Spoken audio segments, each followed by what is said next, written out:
Hey, how's it going? I'm Skitty Beans, and today we're going to be watching Animal Facts I Got Wrong from Casual Geographic. So we have finally made it.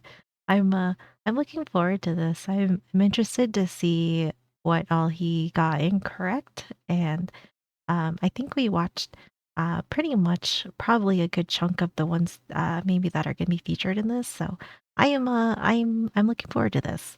If you do get a chance, I'd appreciate if you could leave a like and subscribe. It would help me out a bunch.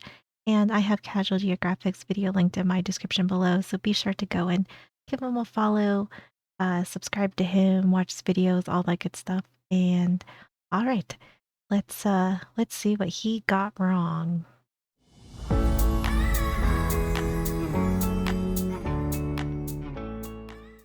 Even the babies are one of the most dangerous animals in the world, so I built this cage to keep them secure so there's no possible— oh my god. I love that video so much. It's so funny. It's so good. Dangerous animals in the world, so I built this cage to keep them secure so there's no possible— oh my god. Hi! Oh, you're a big boy. Hi, you're so cute. What's your name? What's your name? Right there. Oh, What? hi. Vino Moose. Oh, hi, Vino Moose. Oh my god. Vino Moose. I'm gonna start using that from now on. Vino Moose. Okay. All right. Let's see. Let's see how this goes. He looks a little disappointed. I have made a severe and continuous lapse in my job. I'm just playing. I'm playing. But can you imagine? Nah, but this is going to be an accountability video. And honestly, it's all because of one comment I got on TikTok. Basically, someone commented on one of my videos disagreeing with me, and someone replied Just because of one comment? Oof. Damn. Oh no, do people like dogpile on him? to that comment with something like, yeah, okay, I think I'm going to believe the guy with 16 million followers. Yeah, that didn't sit right with me. Wow. Just because I have more followers than sheep in Scotland doesn't mean my word's law. Mistakes happen. That's why keyboards have backspace and DoorDash has birth control. So that's what this video Oh my god. Bro. Oh god. That was a savage comment. That was good. law. Mistakes happen. That's why keyboards have backspace and DoorDash has birth control. So that's what this video is. Animal facts that I've gotten wrong. Or at the very least didn't get 100%. And starting off is a fair fact that enough. I don't really even know how I believed in the first place. I've already corrected this, but if you've been following me long enough, you've definitely heard me say that lions have a bite force of 650 pounds per square inch, almost half as strong as their brolic biracial tangerine colored cousins. Except more recent studies puts the lion's jaw work at closer to 1,000 pounds. So what did an Afrocat do for us to lie on them so bad? Apparently it all goes back to a 2005 video from National Geographic where they tested a lion's bite force, except they got it from a subadult male lion that couldn't have seen more than 2 or 3 trips around the sun. That's like saying the average man's 5 feet tall because you took a tape measure to a bunch of 7th graders. Also, the number they got was 691, so Mufasa knows why it got nerfed to 650. We now Yeah, okay. So that was like a little bit skewed there. Okay. Raiders. Also, the number they got was 691, so Mufasa knows why it got nerfed to 650. We now believe that the Bane of Buffalo has a bite force more in the neighborhood of 4 figures. Still just under carnivores like tigers and hyenas, but not by the landslide we originally. That's still really impressive though. By contrast, you might tear into a steak with 150 to 200 psi. Hyenas, lions, and tigers generate around 1,000 psi. Oh my gosh. Like, we don't even come close. Holy. I love hyenas. I do love them. Look at those little faces. I love them. thought. So apparently I owe Lions in Africa and Detroit an apology. I was not familiar with their game.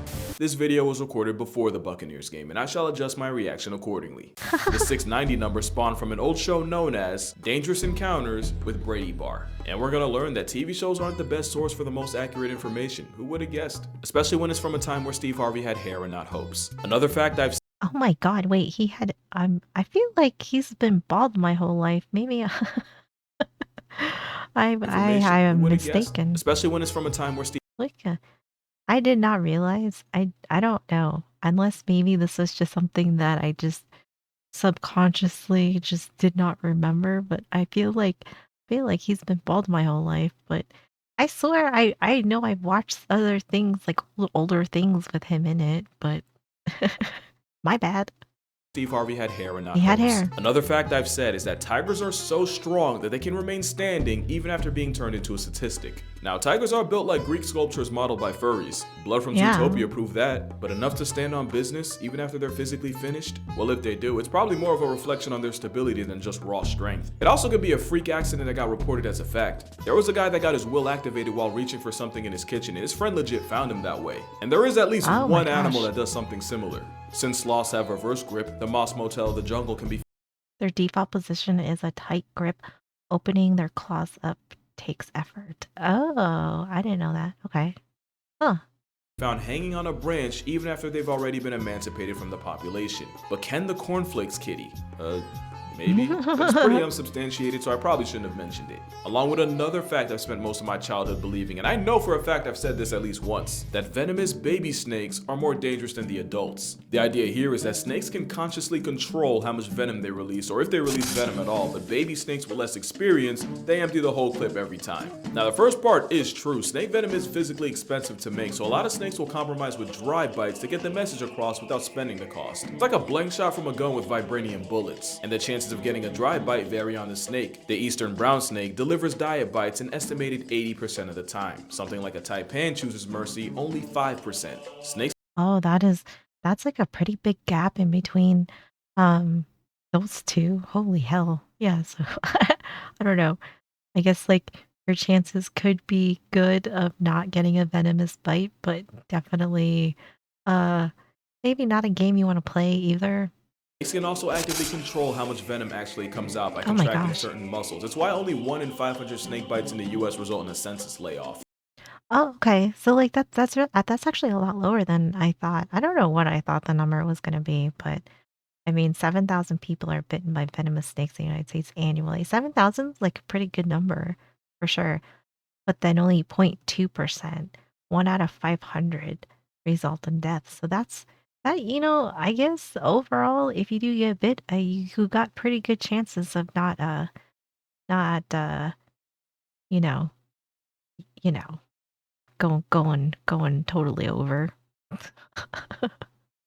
But does that mean baby snakes are worse? Well, no. Smaller, unseasoned snakes carry less venom, and science says you're more likely to get kicked off the mortal coil if an adult bites you. So my guess is that the myth came from an old wives' tale to keep kids from f***ing around and finding out with an immature fallen dread of Medusa. And I know for a fact I only got that from an old show on Animal Planet, and you probably know which show that is. It's the same show I also got this. For a minute, it was believed Komodo dragons catch bodies by biting their prey once and then waiting for them to retire to gosh. bacterial infection. But really, the sooner a Komodo can drag you off the mortal plane, the better, since that just means less dragons to share with. Remember that Komodos are leather bloodhounds that track down death faster than the Reaper. Also, they might not be fast, they're much faster than you think. But this whole time, this Oh my god, that was oh my goodness. Oh yeah, I can imagine that thing running your ass down. Oh no, no thank you. might not be fast, they're much faster than you think. But this whole time, this Jurassic Park understudy actually kills with venom with the helping of anticoagulants to keep you bleeding. That way, even if you escape, the homicidal steroid gecko can always hunt you down. That is a horrifying fact to know. that is absolutely horrifying. bleeding. That way, even if you escape, the homicidal steroid gecko Although they do look really cool. I really like them. I don't think I want to be near one. I don't think I ever want to be in a bad situation with one, but I think they look really cool. gecko can always hunt you down. We used to think it was blood poisoning, but apparently the bacteria in their mouths isn't really that special from any other carnivore. In fact, if you mouth swab the dragon, you'd actually find less bacteria than you would in something like a captive lion or a bipolar Looney Tune. And after looking further, I can tell you the misunderstanding definitely came from an injured buffalo's first instinct to run into water. And a buffalo taking an open flesh wound into dirty, stagnant toilet water is more of an indictment on the bush cow's hygiene than the lizards. I could see where that misconception came from. Because, yeah, if it already got bit, open wound, dirty water, yeah, it's definitely not going to be good. Speaking of water being your downfall, I've talked about animals that can't swim, and I once said that guinea pigs were on the list. Turns out I was wrong, and I can't even blame Animal Planet this time. Guinea pigs can swim, and in some cases can do it for hours. The catch is that they don't care for it very much. Most sources say guinea pigs get stressed in deep water, and while they can swim, their ancient ancestors avoided it to avoid getting canceled by predators, so nothing about it's a good time for them. Ah, okay. That's kind of sad though. Then like these videos seem like they're so like horrifying then when you see them. Like I guess like out of context it looks cute, right? That they're swimming around, but if this is really stressing them out, that's not good. That's not good. Ancient ancestors avoided it to avoid getting canceled by Oh predators, so no. nothing about it's a good time for them. In other words, I'm a guinea pig. Now this isn't something I got wrong, but I still want to explain it a Aw. little more. So I mentioned how these finches inspired Darwin's theory because, well, long story short, different finches ate different foods and so developed different size and shaped beaks. Now technically, that's not wrong, but I feel like I made it sound like their beaks changed just because the birds needed them to.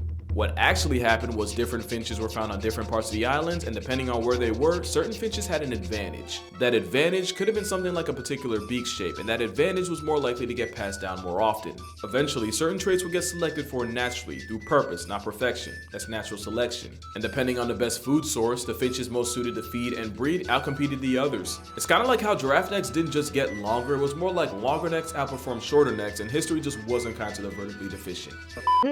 That's kind of interesting. I didn't know that about finches. I don't I've seen a finch like maybe once in my life and I mean that like so this knowledge is definitely new to me. I had absolutely no idea. That's kind of cool though. Longer, it was more like longer necks outperformed shorter necks, and history just wasn't kind to the vertically deficient. Actually, no, latest studies say the long neck actually came from their mating preference and the fact that giraffes like to run fades using their heads. Oh my So why the god. long neck? Oh. Apparently, FNS. To flex and sex. Apparently the only leave they were worried about Oh my god. Is that really a saying? Oh my goodness. Well, I learned something new today. Finesse. long neck. Apparently, FNS.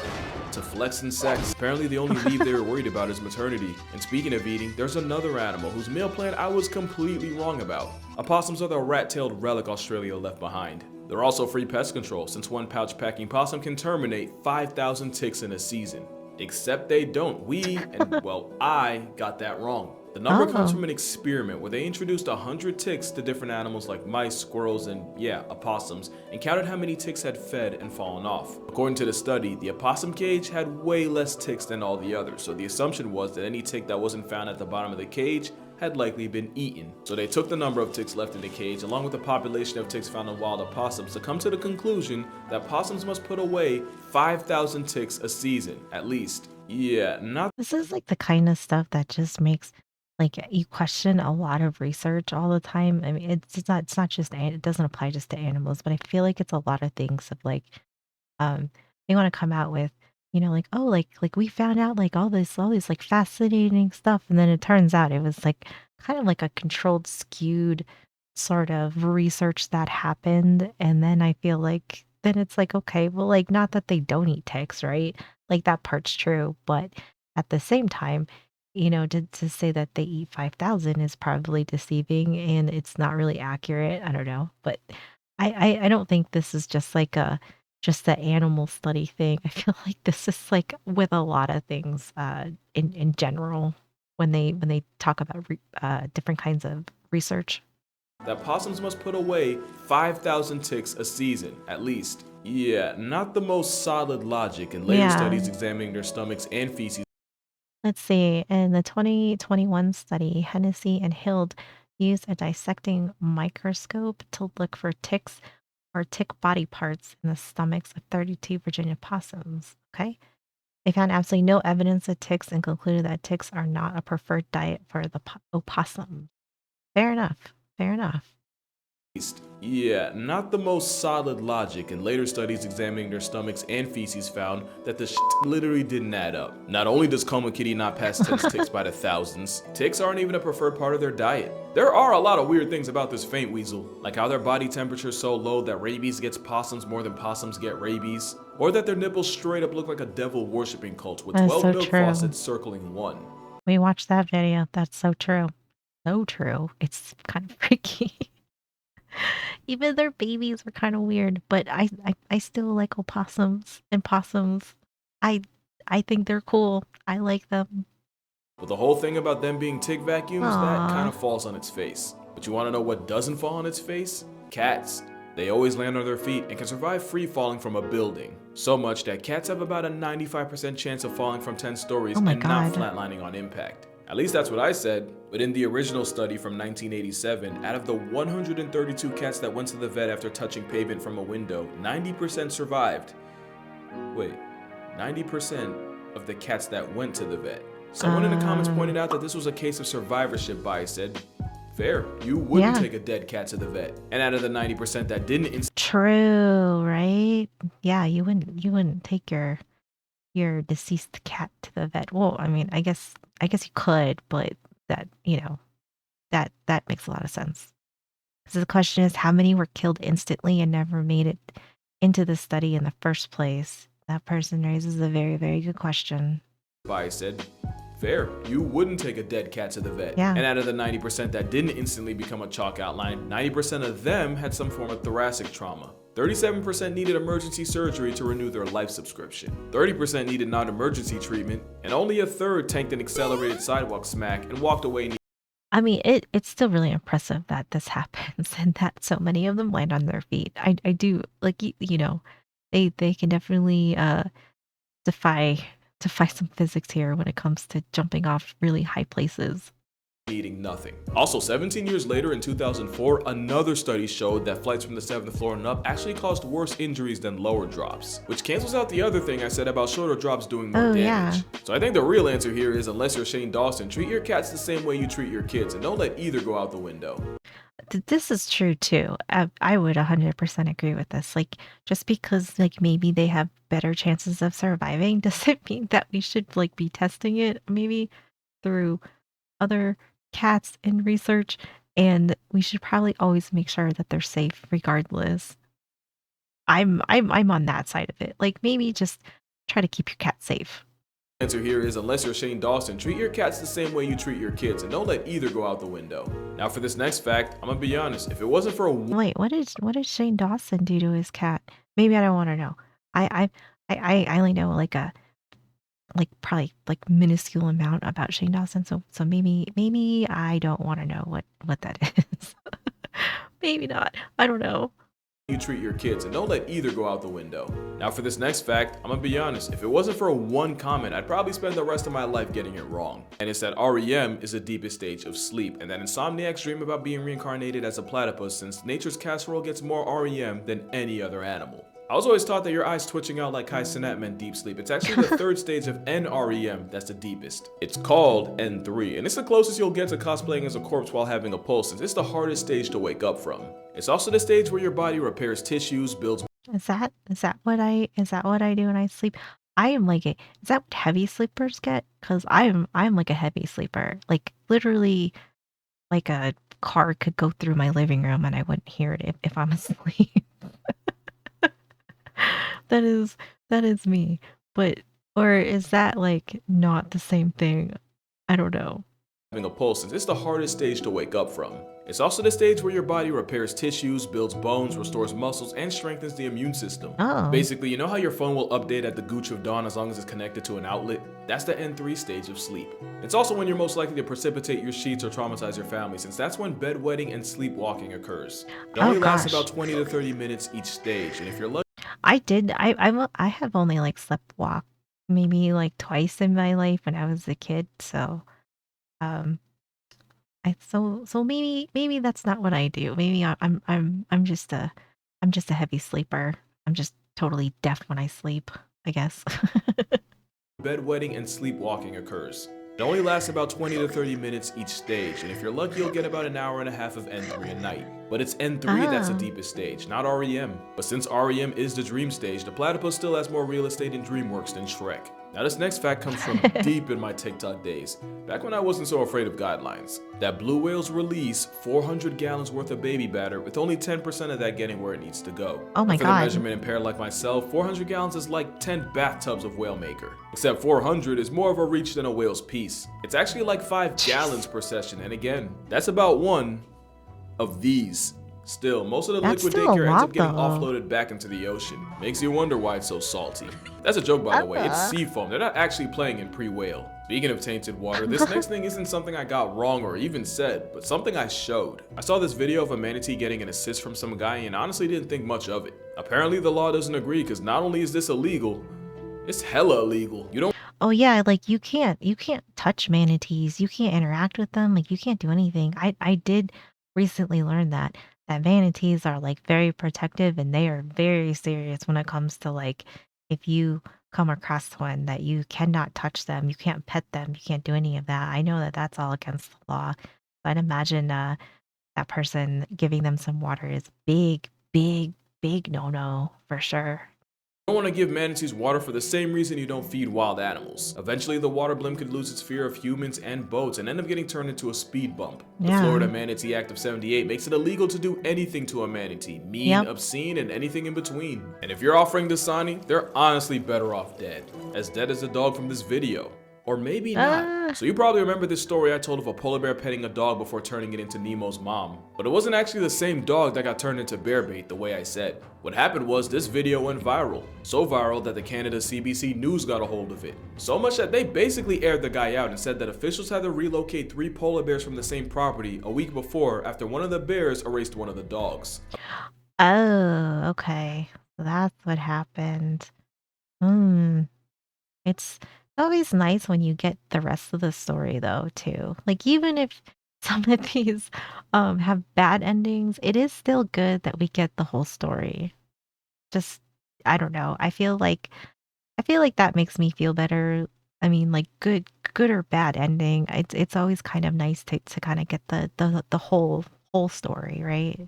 3 polar bears from the same property a week before after one of the bears erased one of the dogs. Apparently owner Brian Ledoux had been feeding the ice bears along with his pack of Eskimo dogs, and according to him, the one night he didn't feed the Glacier Goons was the night one of the dogs went on a play date with Old Yeller. It was actually before this No. video, and it wasn't this dog or bear.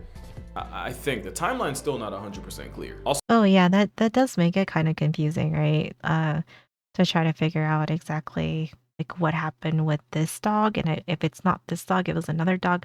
But still, I would say probably shame on him for feeding the polar bears though, because like obviously in that type of situation, I think you're gonna put your animals at risk. You're probably gonna put yourself at risk because like what if you went out there and you didn't feed them in time or whatever, and then now they've, you know, got an attitude because they're hangry and now you're dead.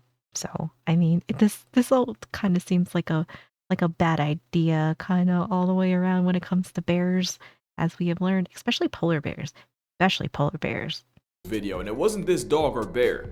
I think the timeline's still not 100%. I've learned my clear. Also, the lesson. Ledoux guy passed away in 2018, so I guess we'll never really know for sure. And you know what? Oh. That's okay. It's okay to not know. Science is constantly learning, unlearning, and relearning. Oh my As a matter of gosh. fact, a lot of the things in this video at Jeez. one point were seen as 100% fact. I guess the moral of the story is, it doesn't matter how many God. followers I get, I'm not gonna get everything right. I'm just not afraid to admit when I'm wrong. Because like Neil deGrasse Tyson said, One of the great challenges in this world is knowing enough about a subject to think you're right, but not enough about the subject to know you're wrong. what is Ah, that's fair.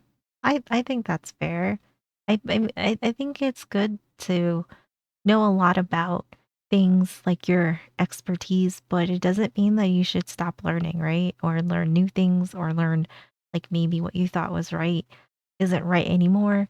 I don't know. I think that that's what is kind of cool about the internet and knowledge itself that we can all spend time in like different realms and learn things. I know I've learned a ton about animals and food history and all of that stuff. I mean, like, is it useless knowledge? Probably some of it, probably like, but that doesn't mean that I don't enjoy learning. There's things that I know kind of a lot about, but I'm still always happy to learn new things for sure.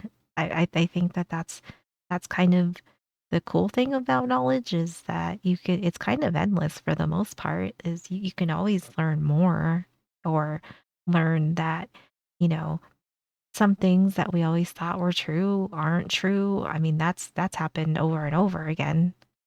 blood waffling about?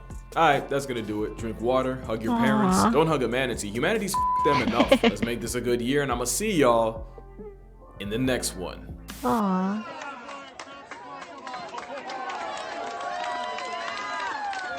What are we playing tug of war against? Oh my gosh! Just let us know when you guys are ready to tap out. Oh my gosh. This was a great video. I really like this one.